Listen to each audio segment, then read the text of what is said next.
Selamat datang kembali kawan kata di channel yang mengulik kreativitas anak bangsa. Sekarang ini ada di konten apa ya kemarin namanya? Tong kosong podcast isinya. Anjay, tong kosong podcast isinya coy. Nah, tadi saya bilang kita mau menggerebek salah satu anak muda pengedar di Makassar. Nah, kali ini saya akan mengajak kawan kata untuk ketemu dengan sahabat saya yang kayaknya sudah berapa tahun kita tidak ketemu, Bang? 2 tahun lah. 2 tahunan nih, 2 tahunan.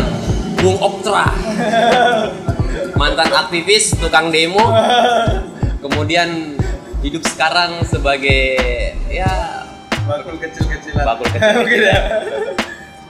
Sedikit untuk teman kawan kata, saya untuk memperkenalkan Bang Oktra ini pengedar tembakau ya, pengedar tembakau. Tembakau yang buat begini-begini ada tidak, Bang? Enggak ada, aman. Kita lama sudah diciduk gitu. Anjay. Jadi, saya sih agak penasaran, Bang. Kenapa sebagai seorang mahasiswa kan? Mahasiswa, kemudian selesai mahasiswa memutuskan untuk hidup dari dunia tembakau. Kalau saya sendiri sih melihat dunia tembakau itu kayak semacam apa ya? Kawan hidup saya juga sih. Karena saya bilang dari awal merintis dunia tembakau yang kayak jualan tembakau yang kecil-kecilan, mulai dari kos-kosan, kemudian sampai ada tempat offline seperti ini. Sebenarnya jasa tembakau untuk kehidupan saya itu besar sekali. Bahkan di saat fase-fase krusial kayak misalnya harus selesai studi dengan biaya yang besar, ya salah satu pendorong biaya dari tembakau itu. Berarti tembakau bisa dikatakan menjadi penyelamat ketika sampean hidup di Kota Makassar, Bang. Di Kota Makassar. Dan bahkan ketika saya juga sudah selesai dari status mahasiswa juga ya, tembakau juga yang jadi penyelamat. Oke. Pertanyaan yang saya agak penasaran dari skala bisnis kan, skala bisnis. Ini memang dirintis dari nol.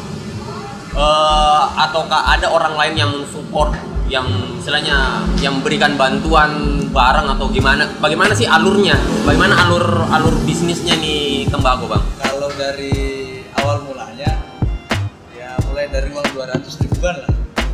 Startnya dari 200 ribu. 200 ribuan itu pun mau minjem. 200 ribu itu 200 minjem. ribuan itu pun minjem karena kita saat mahasiswa juga kan bisa dibilang apa ya? Kondisi keuangannya juga tidak terlalu banyak. Kemudian ada pun kayak ongkos-ongkos yang diberikan kepada orang tua juga hanya untuk mencukupi kebutuhan kuliah saja. Apalagi kan abang sendiri dari Masamba dari daerah dari utara. Jadi, mau tidak mau memang kita harus buat satu gebrakan yang dimana bisa menyelamatkan hidup kita dulu saja. Tapi kenapa kepikirannya ke tembakau? Karena sekarang kan jujur saja orang lebih dominan untuk ngisap rokok yang langsung jadi. Kayak seperti saya ini kan lebih oke. Saya beli rokok yang langsung di gere-gere toko-toko sudah selesai daripada harus tembakau harus ngulung lagi, harus gini lagi.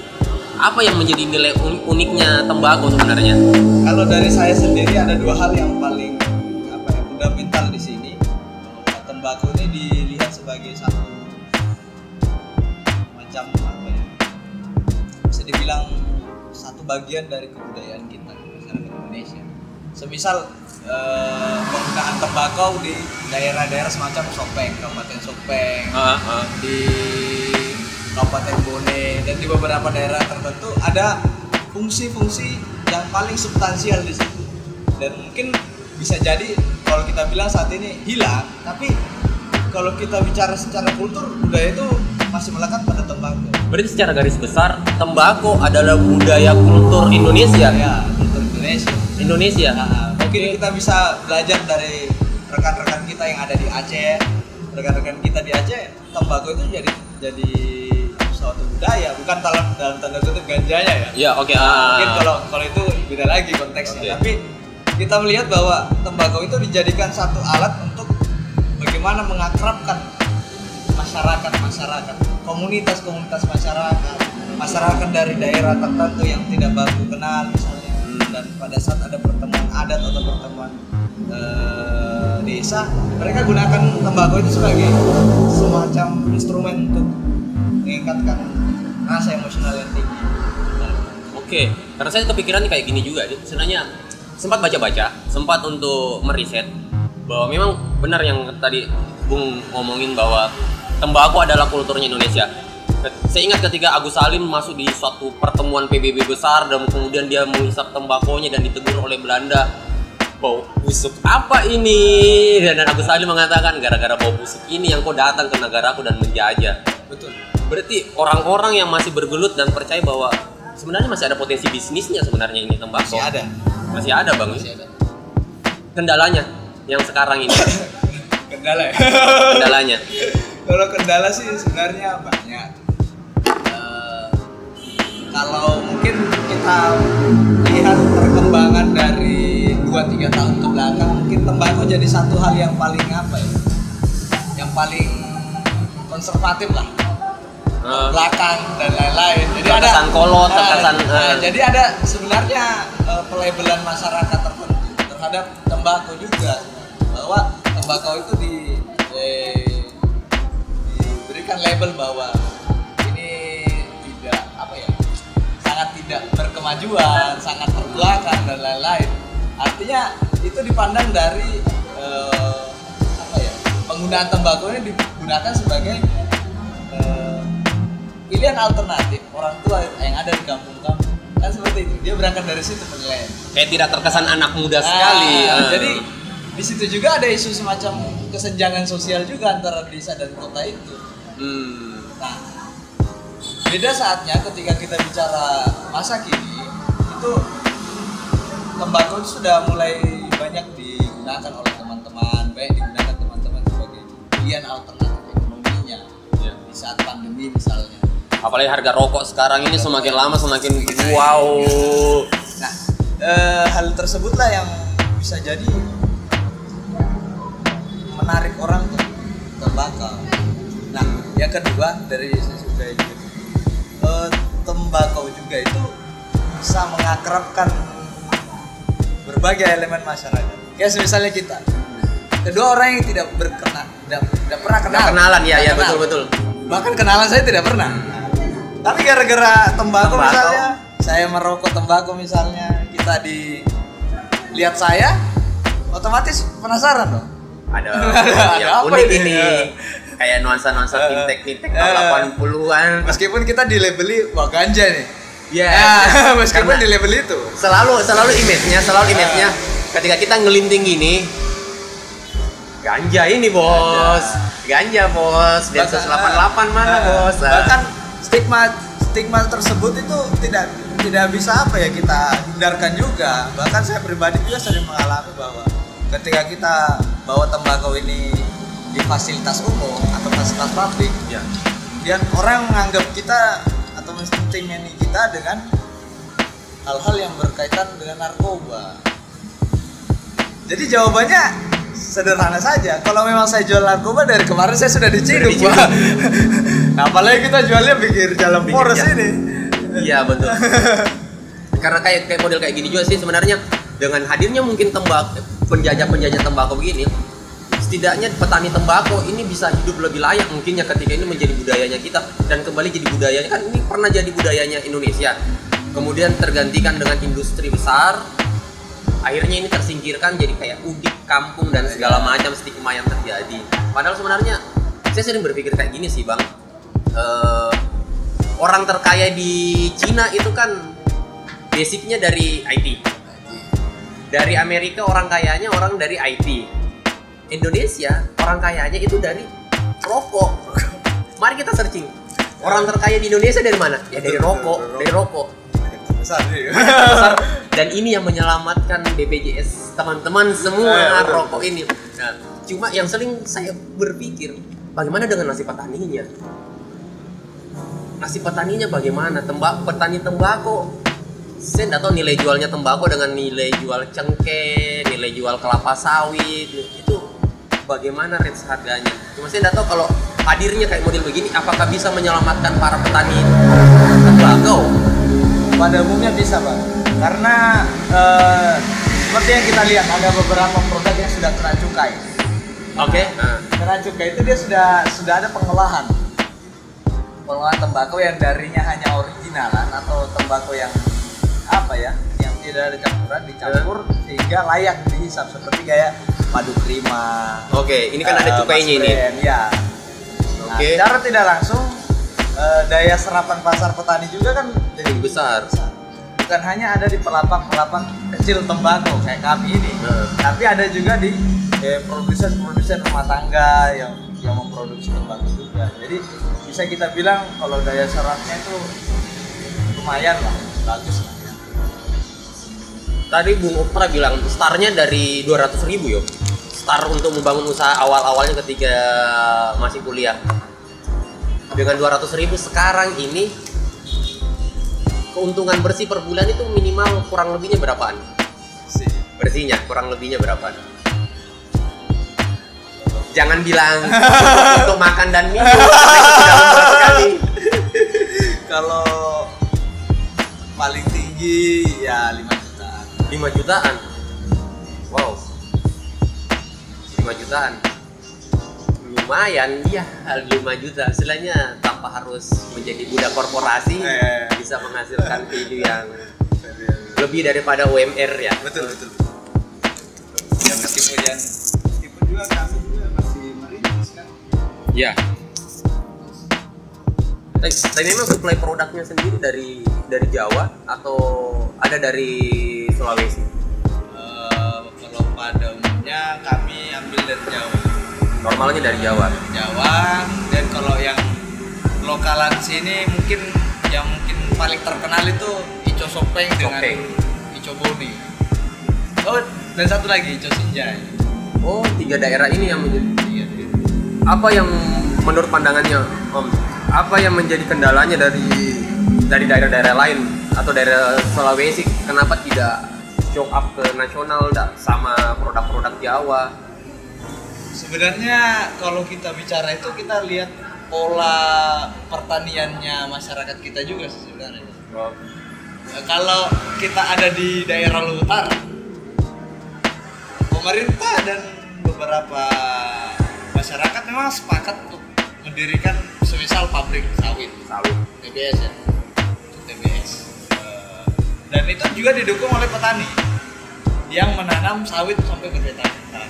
Nah itu kan ada pabrik berarti ada barang yang masuk. Nah kalau di daerah Sulawesi sendiri sebenarnya banyak, cuman kadang kurang terekspos dan lain-lain. Nah, kemudian ada juga satu pola pertanian yang masih banyak diadopsi oleh masyarakat kita bahwa misalnya nih saya punya tanaman tembakau, kita punya tanaman jagung. Dalam sebulan atau dalam satu kali panen, dalam satu kali panen, Bung bisa hasilkan beberapa juta misalnya. Tentu menggiurkan bagi banyak orang yang mendengar, bahkan saya sebagai petani tembakau pun demikian. Nah, makanya ada alih fungsi tanaman dari situ. Dia mengganti tanaman tembakau itu jadi tanaman yang kayak jagung, tanaman komoditi yang lebih value-nya lebih tinggi lah daripada karena pasarnya memang sudah ada, sebenarnya pasarnya memang iya, betul. Sama halnya dengan itu tadi. Berarti tidak banyak sebenarnya butuh juga dukungan ya penggiat usaha-usaha kecil seperti ini juga untuk mendorong mereka juga bahwa Betul. menanam tembakau juga ada untungnya loh, ada pasarnya ada juga pasarnya. Iya. Dan itu sangat penting juga, makanya mulai untuk saat ini saya rasa juga mulai sedikit lebih baik ada teman-teman petani yang beralih ke sedikit-sedikit, walaupun meskipun tanaman tembakunya dia nikmati sendiri hasil panennya, tapi lama-kelamaan bakalan dia juga. Tapi potensi pasarnya ke depannya menurutnya Bang Optra sendiri bagaimana dengan usaha bisnis tembakau seperti ini? Kalau peluangnya besar sih. Besar, kemungkinan besar bakalan banyak dan maju juga. Karena otomatis ketika tembakau itu sudah jadi tren, itu yang akan memacu banyak masyarakat tuh bisa menggunakan tembakau juga. Karena tren itu diciptakan dari kota. Oh iya, betul. Ya. Pola tren itu dari kota. Kalau anak-anak kota sudah hal yang lumrah untuk ngetembakau sama-sama, gulung ngelinting sama-sama, itu tuh jadi habitat yang baru nih.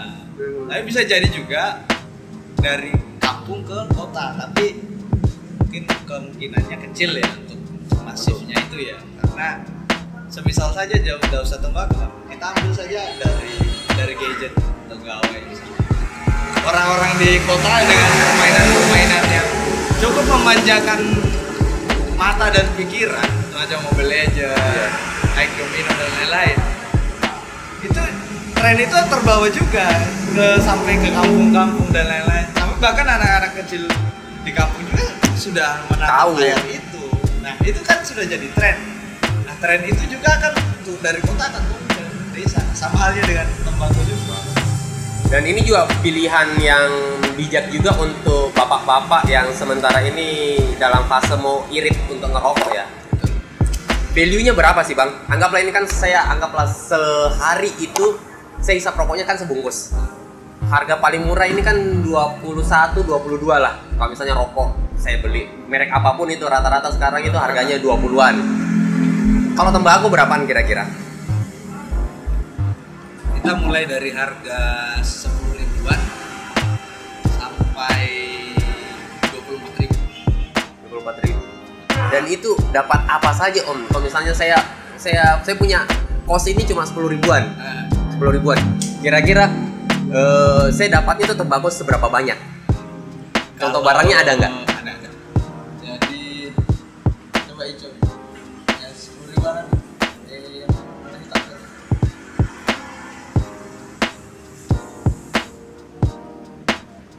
Jadi kalau ini 10.000 ya Bang. Nah kalau 10.000, oke. Kita kasih gratis papir 1. Oh berarti satu bungkus segini sama satu apa ya namanya? Papirnya.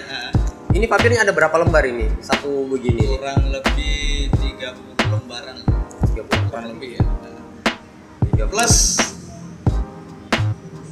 bisa cerita-cerita. Tentu ya, ada cuma beli tembakau, artinya kita masih bisa sharing. Apa keluarnya? Tembakau apa lagi yang menurutnya yang bagus? Mungkin bukan cuma tembakau, kita bisa sharing tentang apa yang ada di kehidupannya teman-teman yang datang juga. Kita open itu. Artinya kami melihat bahwa tembakau itu bukan, kita berjualan tembakau bukan hanya ketika kita datang untuk membeli, saya berikan barang dan saya ambil uangnya, kita itu selesai. Kami tidak sederhana itu sebenarnya, tapi kami lebih mengutamakan interaksinya sebenarnya. Misalnya teman-teman ada yang datang, oh tembakau apa yang enak? Enak kan itu dari kata enak itu banyak tafsirannya. Ada penawaran referensi, akhirnya terbangun diskusi di sini. Jadi artinya untuk mencoba menjajal tembakau kita harus berinteraksi penuh dengan teman-teman juga ya. Saya lebih tertariknya juga terus terang sebagai perokok, nilai apa ya, hematnya kawan kata, lebih hemat. Biasanya saya sebungkus per hari itu 20.000, 21, 22-an. Itu cuma ada sekitar 20 batang kayaknya, 20 batang. Ini wow kayaknya kalau digulung mungkin bisa dapat 30-an, bisa sampai 30-an batang. 30 sampai 35 batang lah. Tapi kalau pakai filter lebih irit lagi, bisa sampai. Apalagi sekarang sudah ada alatnya yang untuk untuk anu ya Om. Kayak model kayak gini ya. Ini mempermudah lagi untuk. Yang paling praktis dibawa kemana-mana sebetulnya. Tinggal nongkrong. Saya kan kurang begitu paham untuk gelinting-gelinting ya. Tinggal berarti ya pasarnya bakalan ada, bakalan terbentuk. Budaya kita memang budaya anu. Pemandangan paling epic lah kalau kita di daerah-daerah kan.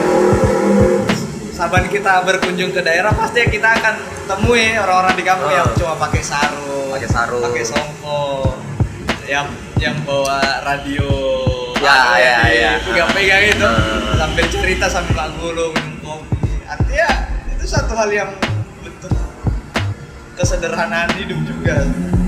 Dan itu Indonesia sekali. Indonesia sekali tuh. Indonesia sekali. Menarik. Berarti kendalanya sekarang adalah membangun budaya, membangun kultur seperti ini lagi, karena ini adalah kulturnya kita, kulturnya Indonesia. Betul. Kami juga kemarin sempat dengan teman-teman juga bikin satu acara event yang namanya Tembakau Fest. Oke. Festival tembakau. Baru kali pertama kita adakan di Sulawesi Selatan.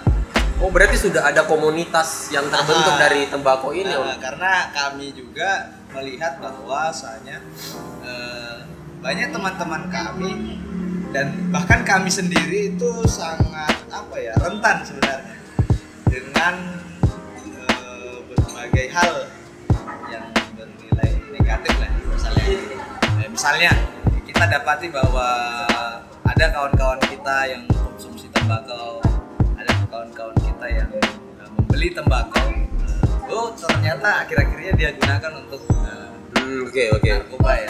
Berarti artinya juga itu komunitas itu juga kita bentuk sebagai upaya untuk jaringan solidaritas kita. Ketika ada hal-hal yang tidak kita inginkan terjadi, kita bisa sama-sama bersolidaritas begitu. Jadi tidak hanya di soal tembakau saja, tapi di ranah yang lain juga bisa. Tembakau gini tidak selamanya harus ganja. Itunya yang itu PR-nya teman-teman komunitas sekarang. Bahkan di beberapa kesempatan saya bahkan sampai berdiskusi langsung dengan teman-teman dari aparat kepolisian, dari tentara juga. Banyak yang pertamanya sering mengatakan bahwa apa itu kuisap? Ganja. Oh tidak Pak, silakan coba sendiri. Ketika mereka coba, mereka juga berpikir bahwa mungkin kita tidak bisa pungkiri Bang ya, untuk orang yang sudah berkeluarga atau orang yang hidup di kota Makassar itu biaya hidup juga tidak sedikit. Iya, tidak sedikit. Nah, salah satunya yang harus diperhitungkan juga kan oleh banyak bapak-bapak atau teman-teman yang entah masih kuliah atau masih pelajar, biaya pengeluarannya untuk rokok dan tembakau itu. Bahkan kalau kita kalkulasi juga, kita dalam beberapa pekan kita bisa kumpulkan uang itu, bisa pakai jalan-jalan mungkin. Atau untuk hal-hal yang lebih bermanfaat lagi. Betul. Artinya kita juga tidak berusaha mendoktrin, tapi secara alam bawah sadar teman-teman juga menyadari bahwa pola konsumsi yang meninggi itu juga berefek, punya efek tersendiri. Nah, makanya banyak teman-teman yang beralih ke tembakau karena memikirkan itu ya. Selain daripada seleranya. Lebih lari ke sisi ekonominya juga sebenarnya, karena lumayan juga kalau ada pengiritan dari sisi rokok. Istilahnya teman-teman masih bisa dipakai jalan-jalan sama istri tuh. Dan salah satu juga kawan kata sering saya bilang bahwa pahlawan tanpa tanda jasa itu adalah perokok. Karena kita adalah individu-individu yang sadar bahwa cukai rokok itu menyelamatkan bangsa. Dan rata-rata rokok sekarang termasuk tembakau pun juga sudah ada cukainya Om kan. Berarti mereka memang juga ada kontribusi juga untuk negara. Pasti. Jadi tidak mesti harus tembakau itu kayak seakan-akan kita ini menghindari pajak atau apa. Padahal kita juga ya support negara juga dengan menghisap tembakau ya, menjaga budaya kulturnya Indonesia tetap ada, membantu pemerintah dengan cukainya juga tetap jalan, dan silaturahminya mungkin tetap. Tapi satu pertanyaan Om, tidak adakah tembakau yang bisa buat nge-fly Om? Tidak ada. Berarti sebenarnya yang mau dibangun di sini adalah siklus diskusi, siklus komunikasi dengan hadirnya kopi sama tembakau. Oke, siap. Makanya kami kalau soal wifi juga tidak menyediakan, karena dilihat dari teman-teman juga banyak juga yang lebih memilih diskusi daripada menikmati gadgetnya. Iya, daripada menikmati itu. Jadi hasil kita berangkat dari hal itu. Dan menjadi manusia adalah saling komunikasi. Saling komunikasi. Jadi untuk kawan kata, yang berjalan di sekitaran Veteran Utara bisa nongkrong di sini, bisa mencoba tembakau berkualitas dari Rumah Opa ya. Rumah Opa sembari menikmati kopi hitam mungkin nantinya. Selain berarti progres ke depannya Om, kita mau bakalan buat apa? Settle sampai untuk ini atau mau buat di cabang yang lain kah atau di daerah yang lain kah? Kami berharap sih sebenarnya tidak berhenti di sini saja. Artinya mungkin kami akan menganggap ini sebuah rumah yang tempat kita kembali tetap, tapi kami bakalan membuka peluang juga ke daerah-daerah lain macam yang kita pikir lumayan berpotensi lah untuk kami berdiri di sana. Berarti perjuangan untuk tembakau bukan saja stopnya di Makassar, tapi mungkin bakalan hadir di beberapa daerah-daerah yang lain juga. Salah satunya di utara. Ya, salah satunya di Luwu Utara. Mungkin kita akan ngopi dan menghisap tembakau sama-sama di Luwu Utara lagi. Oke, kawan kata. Nanti kita ketemu lagi di podcast Tong Kosong podcast isinya.